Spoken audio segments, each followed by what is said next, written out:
ನಿಜ ಹೇಳ್ಬೇಕು ಅಂದ್ರೆ ನಿಮ್ ಎಲ್ರ ಮೇಲೂ ಸೇಡ್ ತೀರಿಸ್ಕೊತಿದ್ದೀನಿ. ಎಲ್ರ ಮೇಲೂ ಯಾಕೆ? ನಿನ್ನ ಪ್ರೀತಿಸಿ ಮದುವೆ ಆಗಿದ್ದೀನಿ. ನಿನ್ನ ಸೇಡ್ನ ನನ್ನ ಮೇಲೆ ತೀರಿಸ್ಕೊ. ನೀನು ಏನಂದ್ರು ಏನು ಮಾಡಿದ್ರು ನಾನು ಎದುರು ಮಾತಾಡಲ್ಲ. ನೀನು ಕೊಡೋ ಶಿಕ್ಷೆನ ನಾನು ತಲೆ ತಗ್ಸಿ ತಗೋತೀನಿ. ನನ್ನ ಸೇಡು ನಿನ್ನೊಬ್ಬನ ಮೇಲಲ್ಲ, ನಿನ್ನ ಫ್ಯಾಮಿಲಿಲಿರೋ ಎಲ್ಲರ ಮೇಲೂ ತೀರಿಸ್ಕೋಬೇಕು. ಎಲ್ಲರೂ ಸೇರಿ ನನಗ್ ಮೋಸ ಮಾಡಿದೀರಾ, ನನ್ನೊಬ್ಳನ್ನ ಬೇರೆ ಮಾಡಿದೀರಾ. ಏನು ಮಾಡಿದ್ದಾರೆ ಹಾರಿಕಾ? ನಿನ್ನ ಹೆದರಿಸಿ ನನ್ನ ಸೇವೆ ಮಾಡಿಸಿದ್ರು ಅಷ್ಟೇ ತಾನೆ? ನೀನಂಗೆ ಊಟ ಮಾಡಿಸ್ದೆ, ಔಷಧಿ ಕೊಟ್ಟೆ, ನನ್ನ ಕಾಲಿಗೆ ಮಸಾಜ್ ಮಾಡಿದೆ. ನಿನ್ನ ದೃಷ್ಟಿಲಿ ತಪ್ಪಾಗಿದ್ರೆ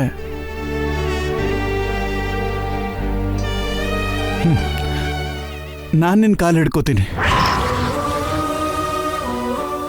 ನಮ್ಮ ಮನೆಯವ್ರನ್ನ ಬಿಟ್ಬಿಡು. ನಿನ್ನ ಕೆಲ್ಸಕ್ಕೆ ಹೋಗ್ಬೇಡ. ಈಗಾಗಲೇ ನಮ್ಮಿಂದ ಅವ್ರು ತುಂಬ ತೊಂದರೆ ಅನುಭವಿಸಿದ್ದಾರೆ. ನಿನ್ನಿಂದ ಹೊಸ ಸಮಸ್ಯೆ ಬರುತ್ತೆ. ನನ್ನ ಮಾತು ಕೇಳು ಹಾರಿಕಾ. ಬೇಕಾದ್ರೆ ಈಗಲೇ ನಿನ್ನ ಕಾಲಿಗೆ ಬಿದ್ದು ಕ್ಷಮೆ ಕೇಳ್ತೀನಿ. ನಿನ್ ಕಾಲ್ ಹಿಡ್ಕೊಂಡ್ರು ಕೈ ಹಿಡ್ಕೊಂಡ್ರು ನನ್ನ ನಿರ್ಧಾರ ಬದಲಾಗಲ್ಲ ಅಖಿಲ್. ನಾನ್ ಮಾಡ್ಬೇಕು ಅನ್ಕೊಂಡಿದ್ದನ್ನ ಮಾಡೇ ಮಾಡ್ತೀನಿ. ಪ್ಲೀಸ್ ಹಾರಿಕಾ, ಹಾರಿಕಾ, ನಿನ್ನ ಕಾಲು ಹಿಡ್ಕೊಂಡು ಕೇಳ್ತಿದ್ದೀನಿ. ಚಿಕ್ಕಪ್ಪ,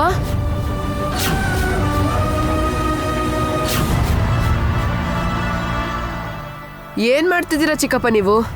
ಯಾರ್ ಕಾಲ್ ಮುಗಿತಿದ್ದೀರಾ ನೋಡಿ? ನಿಮ್ ಕಂಡ್ರೆ ಯಾವುದೇ ಬೆಲೆ ಗೌರವ ಏನೂ ಇಲ್ದೇ ಇರೋ ಚಿಕ್ಕಮ್ಮನ ಕಾಲ್ ಮುಗಿತಿದ್ದೀರಾ? ಅಂತಗತೆ ಏನ್ ಬಂದಿದೆ ಚಿಕ್ಕಪ್ಪ ನಿಮ್ಗೆ? ನೀವು ಅವ್ರ ಕಾಲು ಹಿಡ್ಕೊಳ್ಳೋ ಅಗತ್ಯ ಇಲ್ಲ. ಚಿಕ್ಕಮ್ಮನ್ಗೆ ಆ ಅರ್ಹತೆ ಕೂಡ ಇಲ್ಲ.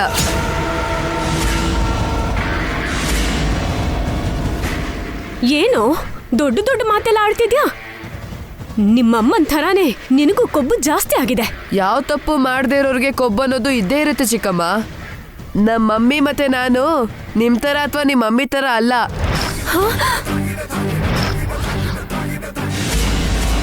ಬೆರಳಷ್ಟುದ್ದ ಇಲ್ಲ ನನ್ನನ್ನೇ ಅಂತ್ಯ.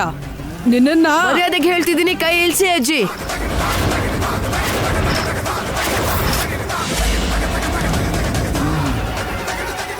ನೀವೇನಾದ್ರೂ ನನ್ನನ್ನು ಮುಟ್ಟಿದ್ರೆ ನಮ್ಮ ಮಮ್ಮಿ ಡ್ಯಾಡಿ ಸುಮ್ಮನೆ ಇರಲ್ಲ. ಅವ್ರನ್ನ ನೋಡ್ಕೊಂಡೆ ಅಲ್ವೇನೋ ನಿನ್ಗೆ ಇಷ್ಟೊಂದು ಕೊಬ್ಬು? ಚಿಕ್ಕ ಹುಡುಗನ್ ತರ ಇರೋದ್ ಬಿಟ್ಟು ದೊಡ್ಡವ್ರ ವಿಷಯ ನಿನ್ಗ್ಯಾಕೋ? ಹಾಗಾದ್ರೆ ದೊಡ್ಡವ್ರ ತರ ಇರ್ತೀರಾ? ನಮ್ಮ ಮಮ್ಮಿ ಡ್ಯಾಡಿ ಇಬ್ರು ಸೇರಿ ಚಿಕ್ಕಮ್ಮ ಚಿಕ್ಕಪ್ಪನ ಒಂದ್ ಮಾಡ್ಬೇಕು ಅನ್ಕೊಂಡ್ರೆ ನೀವು ಬೇರೆ ಮಾಡ್ಬೇಕು ಅಂತ ಅನ್ಕೊಂತಿದ್ದೀರಾ.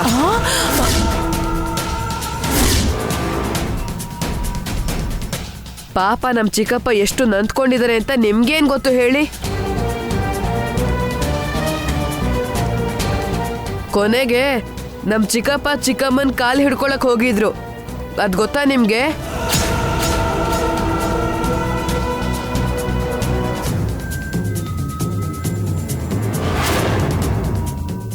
ಇಷ್ಟಾದ್ರೂ ಚಿಕ್ಕಮ್ಮನ್ ಮನ್ಸು ಕರ್ಗ್ಲೇ ಇಲ್ಲ. ಚಿಕ್ಕಪ್ಪನ್ನೇ ಬೈತಿದ್ದಾರೆ ಹೇಳಿ.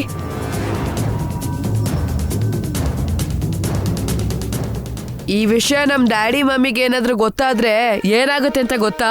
ಏನು ಆಗತ್ತೆ? ಏನ್ ಮಾಡ್ತಾರೆ? ಬೇಡ ಚಿಕ್ಕಮ್ಮ, ಈ ಚಿಕ್ಕ ಹುಡುಗನ ಹತ್ರ ಕೇಳಿಸ್ಕೊಂಡು ನಿಮ್ ಗೌರವನ ಕಡಿಮೆ ಮಾಡ್ಕೋಬೇಡಿ. ನಿಮ್ಮಿಂದಾನೇ ಚಿಕ್ಕಪ್ಪನ ಕಾಲು ಹೋಗಿದೆ. ಇಷ್ಟಾದ್ರೂ ಕೂಡ ಚಿಕ್ಕಪ್ಪ ನಿಮ್ ಕಾಲಿಗೆ ಬೀಳಕ್ ಬಂದ್ರೆ ನೀವು ಶಾಕ್ ಆಗೋದ್ ಬಿಟ್ಟು ಚಿಕ್ಕಪ್ಪನೇ ಬೈತಿದ್ದೀರಲ್ವಾ? ತಪ್ಪು ಮಾಡ್ತಿದ್ದೀರಾ ಚಿಕ್ಕಮ್ಮ. ನಿಮಗ್ ಪನಿಷ್ಮೆಂಟ್ ಆಗುತ್ತೆ.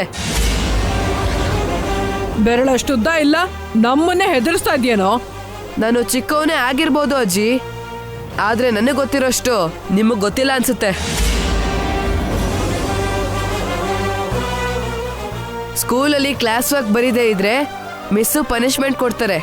ಮನೇಲಿ ಹೋಮ್ವರ್ಕ್ ಮಾಡದೇ ಇದ್ರೆ ಮಮ್ಮಿ ಹೊಡಿತಾರೆ. ಯಾಕೆ? ನಾನು ಚೆನ್ನಾಗಿ ಓದಬೇಕು ಅಂತ.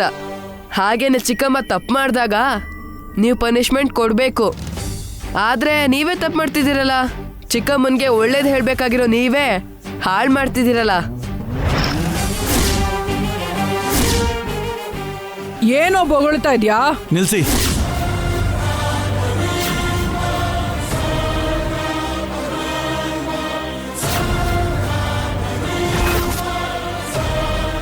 ಬೇಡ, ರಾಕಿಗೆ ಏನಾದರೂ ಹೊಡೆದ್ರೆ ನನಗೆ ಹೊಡೆದಂಗೆ. ನಾನು ಹಾರಿಕಾ ಜೊತೆ ಮಾತಾಡಬೇಕು ಅಂತ ಬಂದೆ. ನನ್ನಿಂದ ಮತ್ತೆ ಜಗಳ ಬೇಡ. ಮಕ್ಕಳಿಂದ ಅನ್ಬಾರ್ದು ಮಾತುಗಳನ್ನ ಅನ್ಸಿ ಈಗ ಜಗಳ ಬೇಡ ಅಂತ ಇದ್ಯಾ? ನನ್ನಂತ ಚಿಕ್ಕ ಹುಡುಗನಿಂದಲೂ ಹೇಳಿಸ್ಕೊಳ್ಳೋ ಸ್ಥಿತಿ ಬಂದಿದ್ದಕ್ಕೆ ಇವ್ರಿಗೆ ಹೀಗೆ ಆಗ್ಬೇಕು.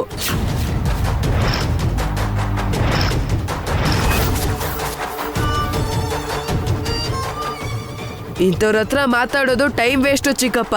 ನಡೀರಿ ಹೋಗೋಣ.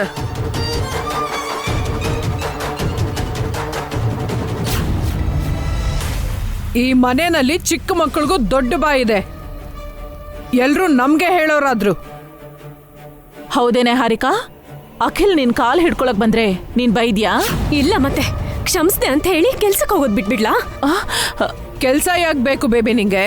ಎಲ್ಲ ನಿನ್ ಕೈಗೆ ಕೊಡ್ತೀವಿ ಅಂತಿದಾರಲ್ಲ, ಬೇಗದ ಕೈ ತಗೋಬಹುದಲ್ವಾ? ವಸು ಅಕ್ಕನ್ ಸಂಚು ನಿನ್ ಮಂಕ್ ಬುದ್ಧಿಗೆ ಅರ್ಥ ಆಗ್ತಿಲ್ಲ ಮಮ್ಮಿ. ಅವಳು ಯಾವುದನ್ನು ಸುಮ್ಮನೆ ಮಾಡಲ್ಲ, ಯಾವುದು ಪ್ಲಾನ್ ಇಟ್ಕೊಂಡೇ ಮಾಡ್ತಾಳೆ. ಎಲ್ಲದನ್ನು ಕೊಟ್ಟಂಗ್ ಮಾಡಿ ಆಮೇಲೆ ಯಾವುದು ಇಲ್ದಂಗೆ ಎಲ್ಲ ಕಿತ್ಕೋತಾಳೆ. ಜಗಳ ಮುಗಿಯೋವರೆಗೂ ಇವ್ರು ಎಷ್ಟು ನಾಟಕ ಬೇಕಾದ್ರೂ ಆಡ್ತಾರೆ. ಇವ್ರ ಬಗ್ಗೆ ನಿನಗ್ ಗೊತ್ತಿಲ್ಲ ಮಮ್ಮಿ. ಅದು ನಿಜಾನೇ ಸಿಸ್ಟರ್.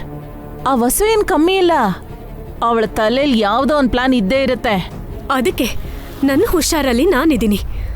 ನಾಳೆಯಿಂದ ಕೆಲ್ಸಕ್ಕೆ ಹೋಗ್ತಾ ಇದ್ದೀನಿ. ಕೆಲ್ಸ ಎಲ್ಲಿ ಬೇಬಿ? ಆದಿತ್ಯ ಈವೆಂಟ್ಸ್ ಅಲ್ಲಿ ಮ್ಯಾನೇಜರ್ ಪೋಸ್ಟ್. ಅಂದ್ರೆ ಅದು ಕೂಡ ನಮ್ ತರಾನೇ ಈವೆಂಟ್ಸ್ ಕಂಪನಿನಾ? ಹೌದು. ಆ ಕಂಪನಿಗೆ ಸೇರಿ ಈ ಕಂಪನಿನ ಮುಳುಗಿಸ್ತೀನಿ, ನೋಡ್ತಿರು. ಆ ಕೆಲ್ಸ ನಿನ್ಗೆ ಹೇಗ್ ಸಿಕ್ತು ಬೇಬಿ? ನನ್ ಟ್ಯಾಲೆಂಟ್ ನೋಡಿನೇ ಅವ್ರು ಕೊಟ್ಟಿದ್ದು. ನಿನಗೆ ಯಾವುದೇ ಎಕ್ಸ್ಪೀರಿಯನ್ಸ್ ಇಲ್ವಲ್ಲೇ, ಹೇಗ್ ಕೊಟ್ರು? ನನ್ನ ಬಗ್ಗೆ ನಿನಗ್ ಗೊತ್ತಿಲ್ಲದೆ ಇರ್ಬೋದು, ಆದ್ರೆ ಈ ಪ್ರಪಂಚಕ್ಕೆ ಗೊತ್ತು.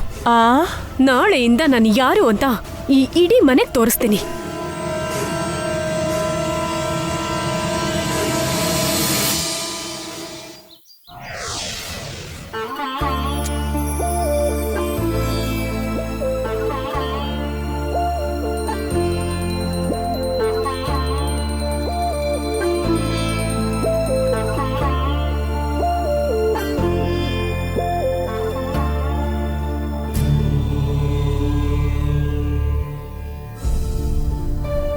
ಸ್ವಾಮಿ, ಮೊನ್ನೆ ತನಕ ಚೆನ್ನಾಗಿದ್ದಿದ್ದು ಈ ಮನೆಯಲ್ಲಿ ಮತ್ತೆ ಸಮಸ್ಯೆಗಳು ಶುರುವಾಗಿದೆ.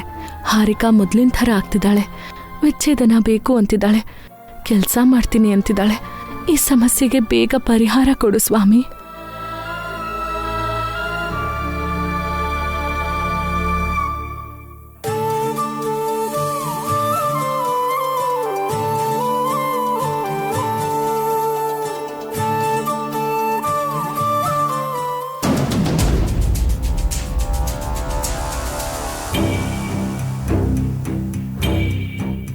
ಮಾಮ್, ಆಂಟಿ, ನಾನು ಆಫೀಸಿಗೆ ಹೋಗ್ತಿದ್ದೀನಿ.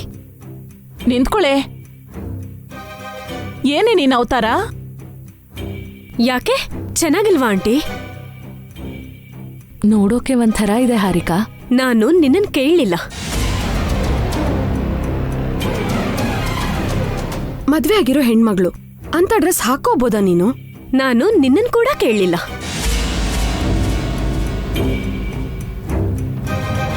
ಯಾರಾದರೂ ನೋಡಿದ್ರೆ ಚೆನ್ನಾಗಿರಲ್ಲಮ್ಮ. ನನಗೆ ಕಂಫರ್ಟೇಬಲ್ ಆಗಿದೆ, ಬೇರೆಯವ್ರ ಬಗ್ಗೆ ನನಗ್ ಬೇಕಾಗಿಲ್ಲ.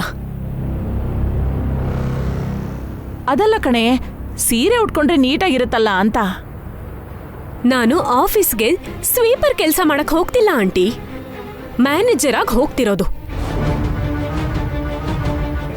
ಅದು ಅಲ್ದೆ ನಾನೇನು ವಯಸ್ಸಾಗಿರೋ ಮುದುಕಿ ಏನಲ್ಲ, ವಯಸ್ಸಲ್ಲಿರೋ ಮಾಡರ್ನ್ ಗರ್ಲ್. ಇನ್ನು ಮುಂದೆ ನಾನು ಹೀಗೆ ಇರ್ತೀನಿ. ನೀನು ಈ ಮನೆ ಸೊಸೆ ಹಾರಿಕಾ. ಹೊರಗಡೆ ಹೋಗಿ ನೀನೇನ್ ಮಾಡಿದ್ರು ಈ ಕುಟುಂಬದ ಮರ್ಯಾದೆ ಗೌರವ ಕಾಪಾಡಬೇಕು ಅಂತ ನಿನ್ನೆ ತಾನೇ ನಿಮ್ ಭಾವ ಹೇಳಿದ್ದಾರೆ. ನನ್ನ ಲೈಫು ನನ್ನ ಇಷ್ಟ, ಯಾರ ಮಾತನ್ನು ಕೇಳೋ ಅವಶ್ಯಕತೆ ನನಗಿಲ್ಲ.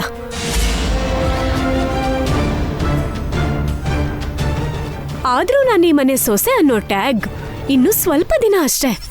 ಕೋರ್ಟ್ ಗಡುವು ಮುಗಿತಿದ್ದಂಗೆ ನಾನು ಫ್ರೀ ಬರ್ಡ್.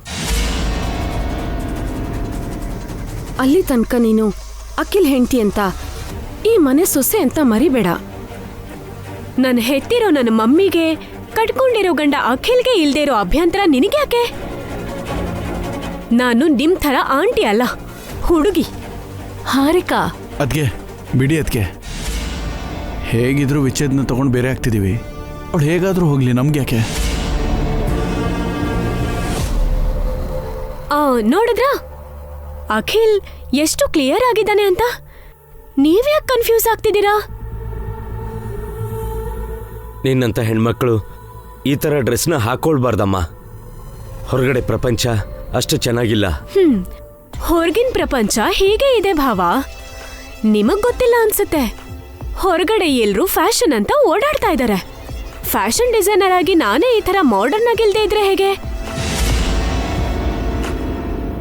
ಮಾಡರ್ನ್ ಆಗಿರೋದು ಅಂದ್ರೆ ಸೀರೆನ ಬಿಟ್ಟಾಕಿ ಬಟ್ಟೆ ಕಮ್ಮಿ ಹಾಕೊಂಡು ಹೀಗೆ ಎಲ್ರನ್ನೂ ಆಕರ್ಷಣೆ ಮಾಡೋದಾ? ಅಫ್ಕೋರ್ಸ್, ನೀವ್ ಹೇಗ್ ಅನ್ಕೊಂಡ್ರು ನನಗೆ ಅಬ್ಜೆಕ್ಷನ್ ಇಲ್ಲ. ಹೇಳಿದ ಮಾತು ಕೇಳು ಹಾರಿಕಾ. ನಾನು ಹೇಗಿರ್ಬೇಕು ಅಂತ ನೀವು ನನಗೆ ಹೇಳೋ ಅವಶ್ಯಕತೆ ಇಲ್ಲ. ನಾನು ಹೀಗೆ ಇರೋದು. ಆಚೆ ಹೋದ್ಮೇಲೆ ನಿಮಗೂ ನನಗೂ ಯಾವುದೇ ಸಂಬಂಧ ಇರಲ್ಲ. Any questions?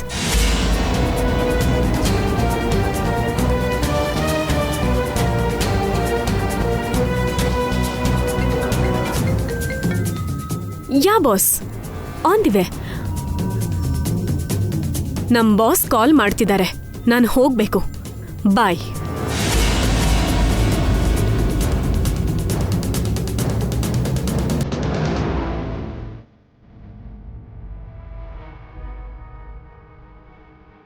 ನೀವ್ಯಾಕೆ ಬೇಜಾರಾಗಿದ್ದೀರಾ? ಬಿಟ್ಬಿಡಿ.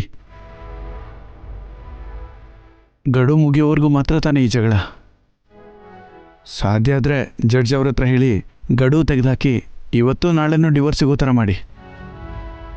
ನಾನು ಖುಷಿಯಾಗಿರ್ತೀನಿ.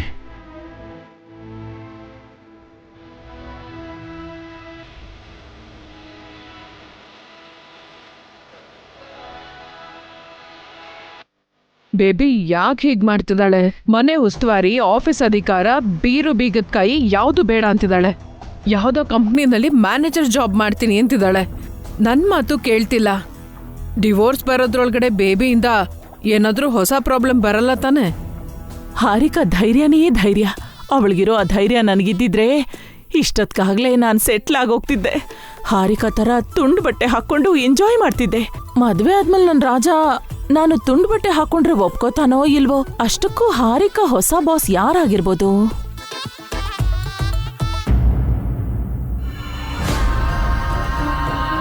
ಎಕ್ಸ್ಕ್ಯೂಸ್ ಮೀ, ಇವತ್ತು ನಮ್ಮ ಕಂಪ್ನಿಗೆ ಒಬ್ರು ಹೊಸ ಸ್ಟಾಫ್ ಬರ್ತಿದ್ದಾರೆ. ಆ ಲೇಡಿ ಸ್ಟಾಫ್ ಹತ್ರ ನೀವು ತುಂಬಾನೇ ಗೌರವದಿಂದ ನಡ್ಕೋಬೇಕು. ಆಯ್ತು ಸರ್. ಕೂತ್ಕೊಳ್ಳಿ.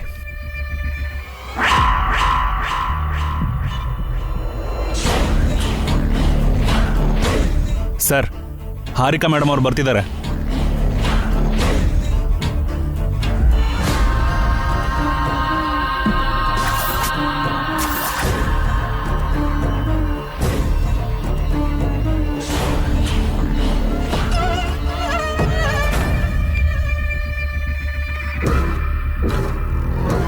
ಇವತ್ತು ಸಖತ್ತಾಗಿ ರೆಡಿಯಾಗಿ ಬಂದಿದ್ದಾಳಲ್ಲ. ಸರ್, ಪಿ ಎ ತಗೊಳ್ಳಿ sir. Welcome Harika. Welcome to our Aditya events company. Thank you sir. No sir, call me Aditya, okay?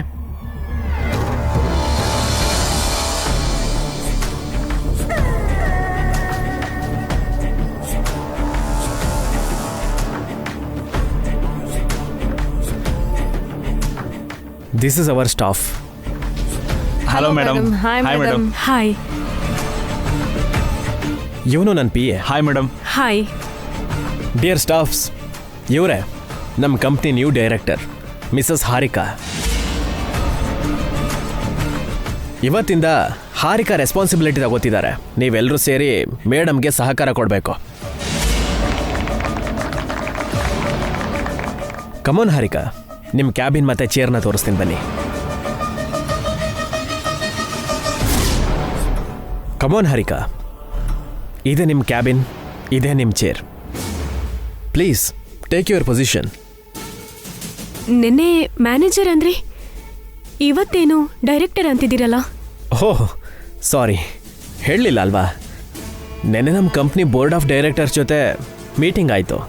ನಿಮ್ಮ ಬಗ್ಗೆ ಹೇಳಿದೆ. ಕಂಪ್ನಿಗೆ ನಿನ್ನ ಡೈರೆಕ್ಟಾಗಿ ತಗೋ ಅಂತ ಎಲ್ಲ ಡೈರೆಕ್ಟರ್ಸು ಸೇರಿ ಒಟ್ಟಿಗೆ ಅಂಗೀಕಾರ ಮಾಡಿದ್ರು. ದಟ್ಸ್ ವೈ ಈ company one of the director ಆಗಿ ನೀವು ಈ ಕಂಪ್ನಿಗೆ ಕಾಲಿಟ್ಟಿದ್ದೀರಾ. Thank you sir. ಸರ್ ಅಲ್ಲ, ಆದಿತ್ಯ ಅಂತ ಕರಿಬೇಕು ಅಂತ ಹೇಳಿದ್ನಲ್ಲ. Please sit. ಹಾರಿಕಾ ಬನ್ನಿ.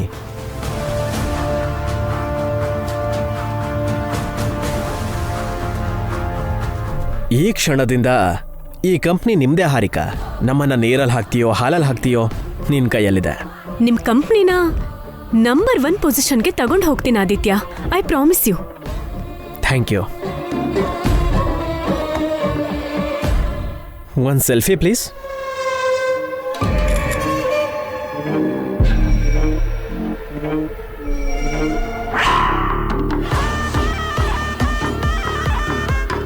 ನಿನ್ನ ಮುಂದೆ ಇಟ್ಕೊಂಡು ಸಂಸ್ಕೃತಿ ಈವೆಂಟ್ಸ್ ಅಭಿನ ಮಣ್ಮುಕ್ಕಿಸ್ತೀನಿ ಕಣೆ. ಹಾರಿಕಾ, ನನಗೊಂದು ಚಿಕ್ಕ ಕೆಲಸ ಇದೆ, ನೋಡ್ಕೊಂಡು ಬರ್ತೀನಿ. ಓಕೆ.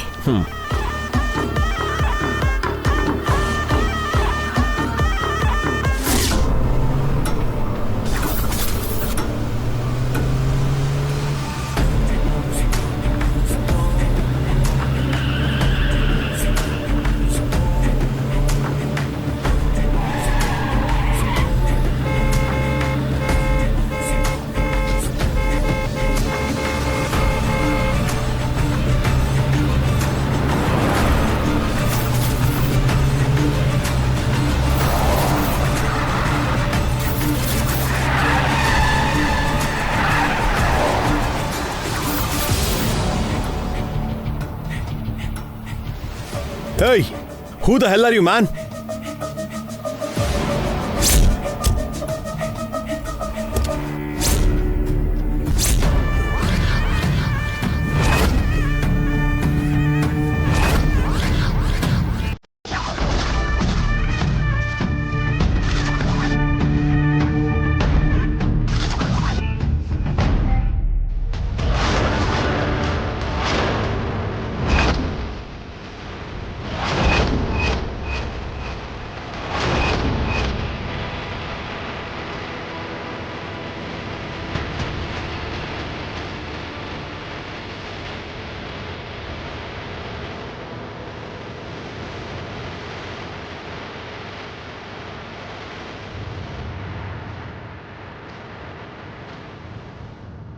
ಏನಭಿ, ಟೆನ್ಷನ್ ಮಾಡ್ಕೊಂಡ್ಯಾ? ನಂಗೆ ಈ ಥರ ರಾಂಗ್ ರೂಟಲ್ಲಿ ಬಂದು ಟೆನ್ಷನ್ ಮಾಡಿಸೋದು ಅಂದರೆ ತುಂಬ ಇಷ್ಟ. ರಾಂಗ್ ರೂಟಲ್ಲಿ ಬಂದರೆ ಆಕ್ಸಿಡೆಂಟ್ ಆಗುತ್ತೆ. ನಾನು ಆಕ್ಸಿಡೆಂಟ್ ಮಾಡೋಕ್ಕೆ ಬಂದಿದ್ದು. ಅಷ್ಟು ಈಸಿಯಾಗಿ ನನಗೆ ಡಿಕ್ಕಿ ಹೊಡೆಯೋಕ್ಕಾಗಲ್ಲ. ನೀನು ಬ್ರೇಕ್ ಹಾಕ್ತಾ ಇದ್ದಿದ್ರೆ ಡಿಕ್ಕಿ ಹೊಡಿತಿದ್ದೆ. ಟಚ್ ಮಾಡಿದ್ರೆ ಗೊತ್ತಾಗ್ತಾ ಇತ್ತು ಯಾರಿಗೆ ಆಕ್ಸಿಡೆಂಟ್ ಆಗ್ತಾ ಇತ್ತು ಅಂತ. ನಿನ್ನಲ್ಲಿರೋ ಈ ಪೊಗ್ರೆ ನನಗಿಷ್ಟ ಆಗಲ್ಲ ಅಭಿ. ನಂದು ಪೊಗರಲ್ಲ, ಧೈರ್ಯ. ನಿನ್ನ ಧೈರ್ಯನ ಡೌನ್ ಮಾಡೋಕ್ಕೆ ನಾನೊಂದು ಪವರ್ಫುಲ್ ವೆಪನ್ನ ಡೌನ್ಲೋಡ್ ಮಾಡ್ಕೊಂಡು ಬಂದಿದ್ದೀನಿ. ನಿನ್ನ ಆಯುಧ ಏನು ಮಾಡೋಕ್ಕಾಗಲ್ಲ. ಒಂದು ಹೆಣ್ಣು ಮನ್ಸು ಮಾಡಿದ್ರೆ ಏನು ಬೇಕಾದರೂ ಮಾಡ್ತಾಳೆ. ಅದಕ್ಕೆ ಚರಿತ್ರೆಯಲ್ಲಿ ತುಂಬ ಸಾಕ್ಷಿ ಇದೆ. ಸೀತೆಯಿಂದ ರಾವಣ ಸತ್ತ, ದ್ರೌಪದಿಯಿಂದ ಕೌರವರು ಸತ್ರು, ಕಿತ್ತೂರು ರಾಣಿಯಿಂದ ಬ್ರಿಟಿಷ್ ಸೈನ್ಯನೇ ಸೋತೋಯ್ತು. ಏನು, ಒಬ್ಬ ಗಂಡ್ಸಾಗಿ ನನ್ನನ್ನು ಎದುರಿಸೋದು ಬಿಟ್ಟು ಒಂದು ಹೆಣ್ಣು ಹುಡುಗಿನ ಮುಂದೆ ತಂದಿಟ್ಕೊಳ್ತೀಯ? ಒಂದು ಹೆಣ್ಣು ಮನ್ಸು ಮಾಡಿದ್ರೆ ಏನು ಬೇಕಾದರೂ ಮಾಡ್ತಾಳೆ ಅಂತ ನನಗೆ ಗೊತ್ತು. ಅಷ್ಟಕ್ಕೂ ನಿನ್ನ ನಾಶ ಮಾಡಕ್ಕೆ ಹೊರಟಿರೋ ಆ ಹೆಣ್ಣು ಯಾರು ಅಂತ ತಿಳ್ಕೊಳಕ್ಕೆ ಇಷ್ಟಪಡ್ತೀಯಾ? ನೀನು ಕೇಳದೆ ಇದ್ರು ಹೇಳೋ ಜವಾಬ್ದಾರಿ ನನಗಿದೆ. ಆ ಹೆಣ್ಣು ಬೇರೆ ಯಾರೂ ಅಲ್ಲ, ನಿನ್ನ ಮನೆ ಹೆಣ್ಮಗಳೇ. ನಿನ್ನ ಕಂಡ್ರೆ ಕೋಪ ಮಾಡಿಕೊಳ್ಳೋ, ಹಗೆ ಸಾಧಿಸೋ ನಿನ್ನಾದ್ನಿ ಹಾರಿಕಾ.